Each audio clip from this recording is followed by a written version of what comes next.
지식학회의 학자이자 석고 마스크로 얼굴을 가리고 다니는 5성 허수질러 레이시오의 캐릭터 가이드 지금부터 시작합니다.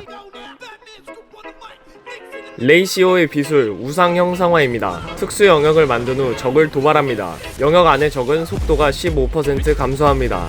허수의 속도를 깎는 컨셉을 잘 살린 비술입니다. 레이시오의 일반 공격, 아는 것이 힘입니다. 안 그래도 수렵인데 평타 치고 있을 시간 따위는 없습니다. 레이시오의 전투 스킬, 지적 3파술은 단일 적에게 허수 속성 피해를 입힙니다. 별 효과가 없는 스킬처럼 보이지만 특성과 연계되면 일정 확률로 추가 공격을 발동합니다.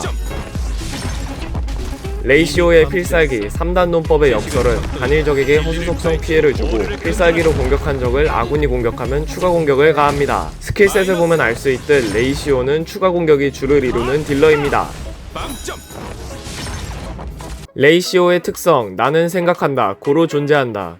전투 스킬 발동 시 40%의 고정 확률로 해당 목표에게 추가 공격을 1회 발동하며 디버프 한 개당 20%씩 추가 공격 확률이 증가합니다. 레이시오의 주력 딜링을 담당하는 특성입니다. 첫 번째 추가 능력, 귀납. 전투 스킬 발동 시 디버프 효과 한 개마다 레이시오의 치명타 확률이 2.5% 상승하고 치명타 피해가 5% 상승합니다. 요약하면 디버프가 많으면 세진다. 두 번째 추가 능력, 연역. 전투 스킬을 발동하여 적을 공격하면 적의 효과 저항이 10% 감소합니다. 디버프 개수가 중요한 레이시오에게 쏠쏠한 효과입니다. 레이시오의 전투 스킬로 공격 후 아군 디버퍼가 디버프를 걸면 되는 식입니다. 마지막 추가 능력, 추리. 피해를 가할 시 목표의 디버프 상태가 3개 이상일 경우 디버프 한 개당 가피증이 10%씩 증가합니다. 최대 5스택까지 있는 이 특성은 레이시오에게 반드시 디버퍼를 붙이라는 호여버스의 무언의 압박이 느껴지는 추가 능력입니다. 스킬 순서는 딱히 가릴 거 없이 평타만 빼고 다 올려주시면 됩니다. 왜냐하면 전스로도 패고 궁으로도 패고 추가 공격으로도 패야 하니까. 평타는 아까 말했듯이 7시간 따위는 없습니다. 캐릭터 승급 제로는 집령 칙부로 정체된 허영, 공조사를 통해 획득 가능합니다. 행적 제로는 별을 갉아먹고 재앙을 낳는 구악, 별 쫓는 화살, 짓밟힌 의지입니다.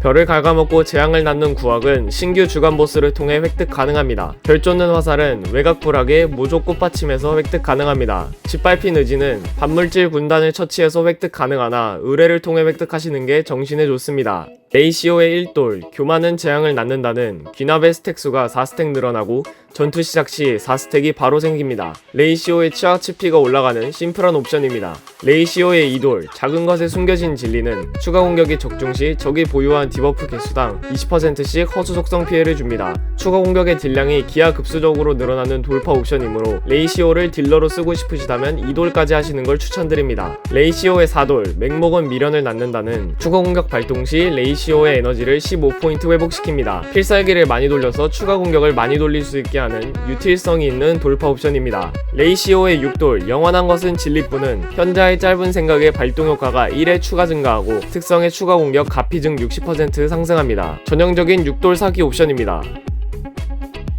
첫 번째 광추는 순수 사유의 세례입니다. CP 최대 44%, 가피증 36%, 추가 공격 방무 24%까지 전무다운 성능입니다. 두 번째 광추는 별바다 순항입니다. 치확 최대 32%, 공격력 40%까지 무난한 국밥 광추입니다. 심을 광추라서 오재련이 쉬운 장점은 덤입니다. 세 번째 광추는 고민 그리고 행복입니다. 치확 18%, CP 최대 24%, 추가 공격 가피증 30%까지 추가 공격 딜러인 레이시오가 사용할 수 있는 광추입니다. 근데 이거 있는 분은 아마 토파즈가 있으실 거라 레이시오는 심을 광추 주고 토파즈 주세요. 레이시오랑 토파즈랑 같이 써야 하니까. 마지막 광추는 논검입니다. 동일적 공격 시 가피증 8%, 수렵 국밥 광추긴 한데 레이시오가 공격이 다 단타라서 스택을 쌓기가 좀 어렵다는 단점이 존재합니다. 엔간에서는 시뮬레이션 광추 쓰도록 하죠.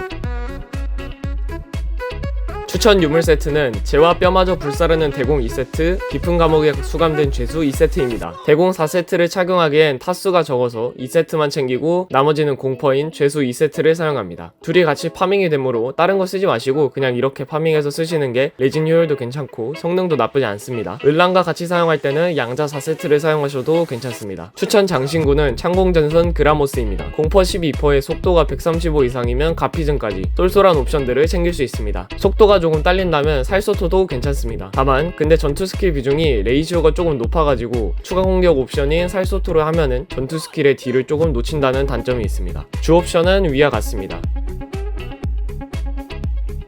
부 옵션은 속도와 공격력 퍼센트 정도입니다.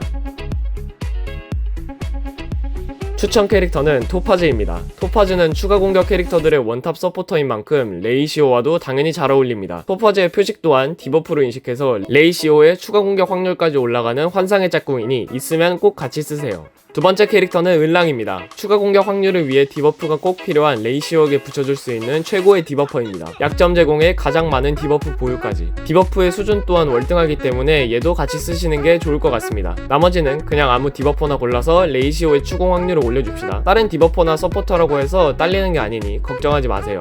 스타레일 첫 5성 배포케인 만큼 모두 잘 키워서 쓰셨으면 좋겠습니다. 성능도 준수하기 때문에 배포케라서 성능이 딸릴 거다 이런 생각은 하지 마시고 한번 키워서 써보시길 바라겠습니다. 지금까지 121호였습니다. 유익하셨다면 구독을 부탁드리며 모두 즐거운 스타레일 하세요.